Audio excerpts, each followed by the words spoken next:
Assalamualaikum warahmatullahi wabarakatuh. Selamat datang kembali di channelnya Mas Eka nih. Masih bareng sama Mas Eka pastinya. Apa kabar para warga sekolah? Semoga dalam keadaan sehat selalu dimanapun para warga berada nih ya. Oke, di video kali ini Mas Eka masih akan memberikan informasi terupdate untuk PPDB nih. Karena di beberapa hari yang lalu ya, atau beberapa minggu yang lalu itu sudah pada melewati fase-fase di mana mulai dari ajuan akun, kemudian verifikasi akun, kemudian sampai ke aktivasi akun. Nah, untuk yang belum melakukan ajuan akun dan verifikasi akun, ya berarti harus dilakukan terlebih dahulu ya. Kalau yang sudah melakukan aktivasi akun ya udah berarti tinggal tunggu nanti masuk ke tahap berikutnya yaitu seleksi penerimaan siswa baru ya, CPBD-nya. PPDB ya, seleksi PPDB-nya, pemilihan sekolah ya, nanti sesuai dengan jadwalnya masing-masing. Nah, di video kali ini, kalau di video sebelumnya itu Mas Eka sudah membahas seputaran tentang jalur afirmasi, di video kali ini Mas Eka akan membahas untuk jalur prestasi ya. Jadi jalur prestasi ini salah satu jalur yang banyak diminati. Karena apa? Karena memiliki privilege tersendiri, yaitu dia bebas memilih sekolah dimanapun selama itu sekolahnya di DKI. Jadi tidak terkotak dengan zonasi.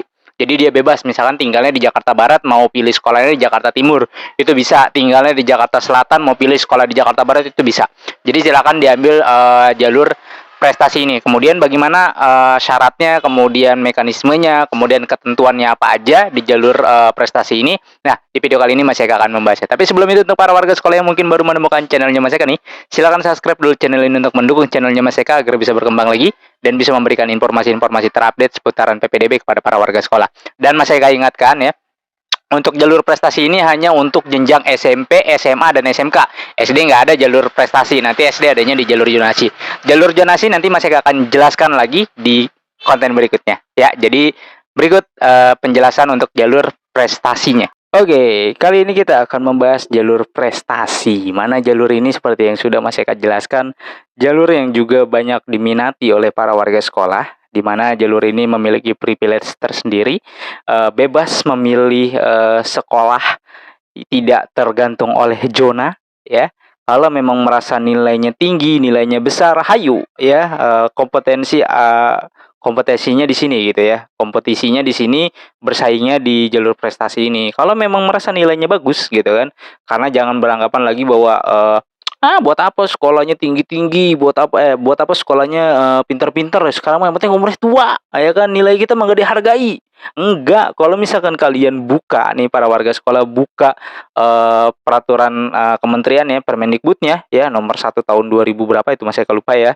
Itu di situ dibunyinya itu jalur prestasi itu dibuka kalau ada sisaan kuota gitu. Itu lebih nyakitin lagi sih menurut Mas Eka. Kenapa? Ya sisaan gitu loh. Jadi nggak disediain. Sementara kalau di DKI ini bener-bener dikasih loh. Ada kuotanya gitu kan. Presentasinya ada. Jadi kalau yang beranggapan nggak dihargain nilai, ya ini dihargain kok gitu kan. Walaupun memang kuotanya tidak banyak gitu loh ya. Tapi tetap disediakan. Yuk langsung aja kita bahas deh ya. Untuk jalur prestasi dilaksanakan dengan ketentuan sebagai berikut. Nah, ini yang Mas Eka tadi bilang kuotanya ya. Dan jalur prestasi ini untuk jenjang SMP, SMA, dan SMK aja. SD nggak ada jalur prestasinya ya. Untuk kuota pada jalur prestasi akademik sebanyak 18% ya, dari daya tampung tuh ya, lumayan kan ya. Kemudian untuk kuota pada jalur prestasi non akademik sebanyak 5% dari daya tampung. Jadi ya lumayan, ada dihargain segitu daripada cuma sisaan kuota gitu ya. Ini dihargain. Yang penting kan bersaingnya secara nilai. Nah, yang jadi permasalahan adalah kita menganggap nilai kita itu paling besar di sekolah kita gitu. Satu angkatan, wah nilai saya paling gede kok gitu kan, 60. Gede nih satu angkatan saya di sekolah saya. Ternyata begitu diadu seDKI gitu kan, yang beradu dengan nilai, ternyata dia nilainya paling kecil gitu kan. Bahkan ada yang nilai 80, nilai akhirnya 90, nilai akhirnya. Makanya ada pepatah kan, kalau begini, kalau masyarakat pepatahnya, ada jangan sombong lah gitu kan, di atas kerupuk masih ada kecap gitu.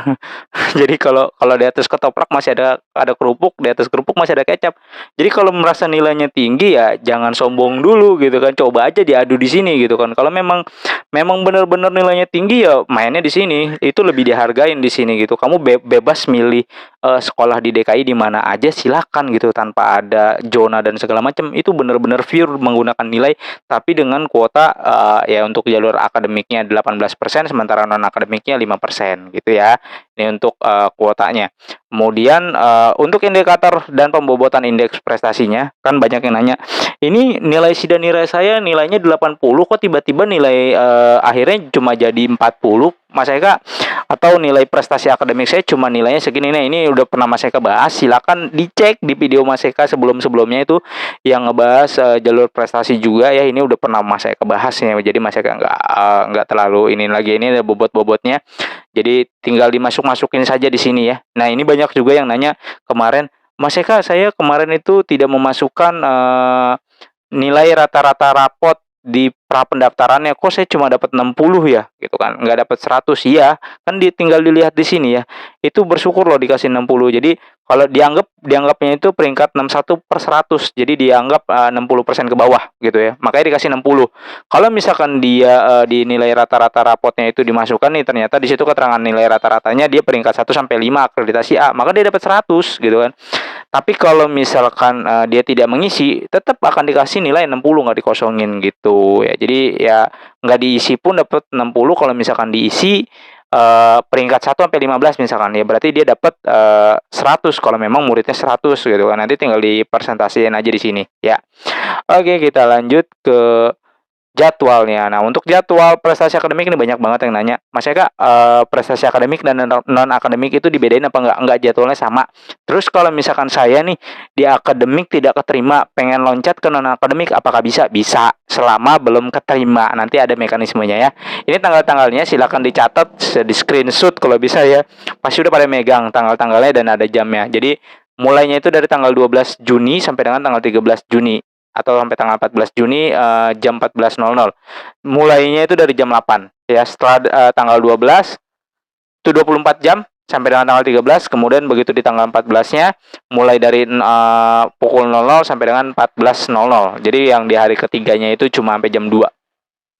Kemudian bawahnya proses seleksi, pengumuman, dan lapor dirinya, itu ada di semua di situ ya untuk jadwalnya. Oke, kita lanjut ke pendaftaran, pendaftaran dan pemilihan sekolahnya. Nah, untuk pendaftaran dan pemilihan sekolahnya nanti Mas Eka juga akan buatkan tutorial cara pemilihan sekolahnya. Ini Mas Eka akan jelaskan terlebih dahulu secara teorinya dulu, karena kemarin banyak yang ngomong, kebanyakan teori gitu. Dikasih teori aja masih salah gitu kan, apalagi nggak dikasih teori kamu gitu. Dikasih teorinya aja masih salah tuh inputnya, apalagi nggak dikasih teori gitu kan. Kalau kalau komen tuh yang ini gitu, yang bangun gitu ya. Jangan ngejeplak tapi salah, udah komennya ngata-ngatain dan segala macam, kemudian minta tolong pula gitu kan. Tuh bikin gemes kayaknya tuh yang begitu ya. Nah, untuk pendaftaran pemilihan sekolahnya, jadi jalur prestasinya para warga bisa langsung masuk ke web ppdb.jakarta.go.id. Sama ya, masukin nomor peserta dan password yang sudah dibuat. Kemudian calon peserta didik juga dapat memilih 3 sekolah. Nah, ini kan kemarin banyak yang ditanyain ya, sampai dengan saat ini juga banyak yang nanya, boleh nggak milihnya 1, boleh nggak milihnya 2, boleh nggak masih milihnya 3. Maksimal itu 3, minimal 2, minimal 1 ya. Untuk yang jenjang SMP itu maksimal 3 ya, minimal 1. Kemudian untuk yang jenjang SMA itu minimal 3 peminatan untuk jenjang SMA, atau 3 peminatan dalam satu sekolah. Itu boleh. Artinya misalkan satu sekolah 3 peminatan ya, tadi jurusan di sekolah A SMA gitu ya. SMA A gitulah, SMA A dia ngambil jurusannya bahasa IPA IPS, boleh gitu kan. Kemudian untuk pemilihan sekolah yang jenjang SMA untuk penggerak atau sekolah yang telah menerapkan IKM ya, implementasi kurikulum merdeka, dia 3 sekolah aja, karena kan kalau yang IKM itu tidak menggunakan peminatan ya. Jadi ada 2 nih, ada 2 kalau yang jenjang SMA ya. Ada yang kurikulumnya 13 dia masih menggunakan peminatan, sementara kalau yang IKM dia tidak menggunakan peminatan kalau dari keterangan di sini. Cuma nanti kita lihat di pelaksanaannya aja. Pilihan sekolah dapat di dalam atau di luar daftar zona sekolah yang telah ditetapkan. Tuh, ya, yang Mas Eka bilang, untuk di jalur prestasi itu ya, itu tadi privilege-nya ya.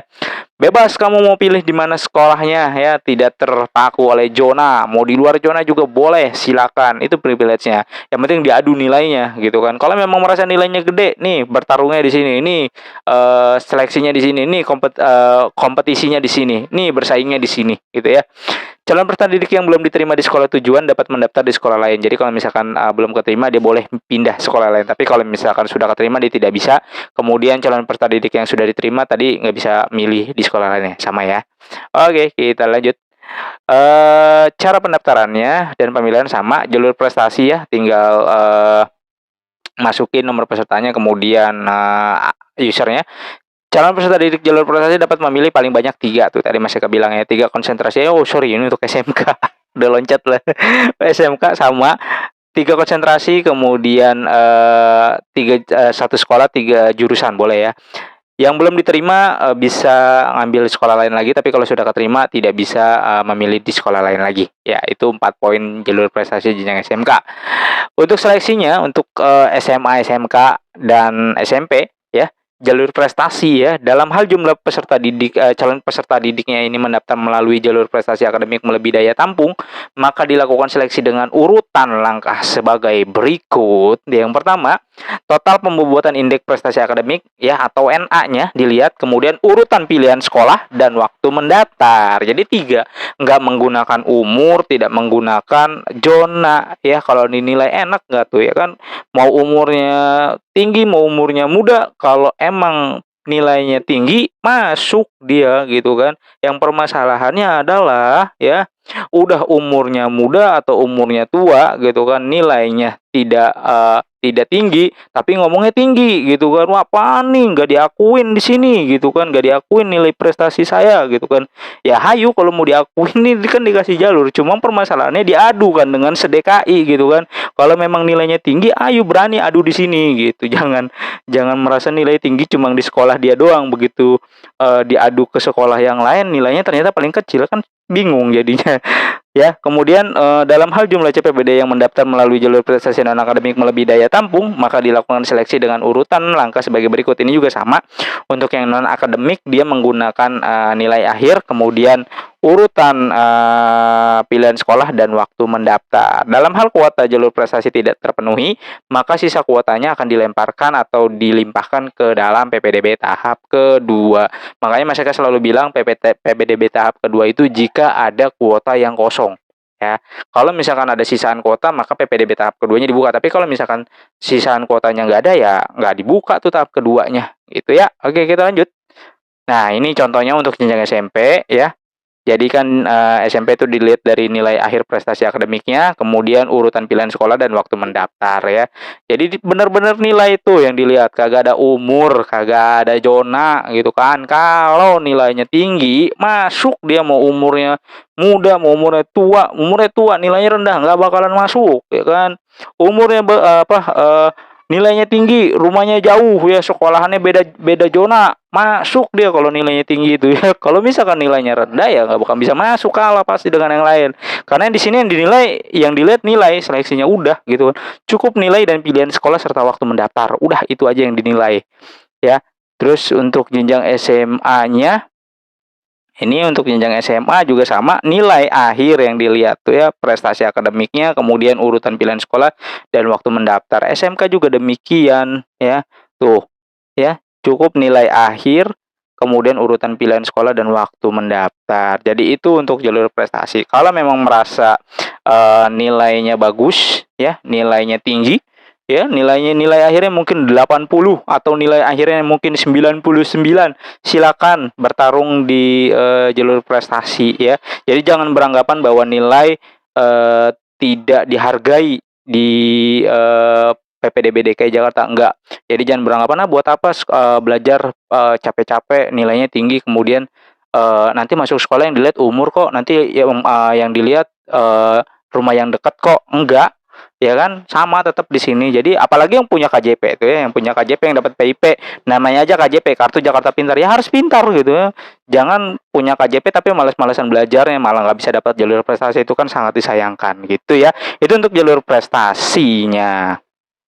Oke, ya itu tadi penjelasan dari jalur prestasi, mudah-mudahan bisa dimengerti untuk para warga ya. Jadi sekali lagi Mas Eka ingatkan, jalur prestasi ini memiliki privilege tersendiri, yaitu bebas memilih sekolah di seluruh DKI Jakarta tanpa terpatok oleh zonasi. Jadi kalau memang merasa nilainya bagus, nilainya tinggi, ya mainnya di prestasi, silakan pilih bebas mau sekolah di mana aja. Jadi kalau yang kemarin terkendala dengan kartu keluarganya misalkan di Jakarta Timur tapi sekarang tinggalnya di Jakarta Barat dan kartu keluarganya belum diganti, ya udah tuh dikasih kesempatan, punya peluang di situ, ya coba bertarung di situ atau berkompetensi di situ. Kalau misalkan tidak lolos, ya berarti mau tidak mau harus balik ke zona gitu ya.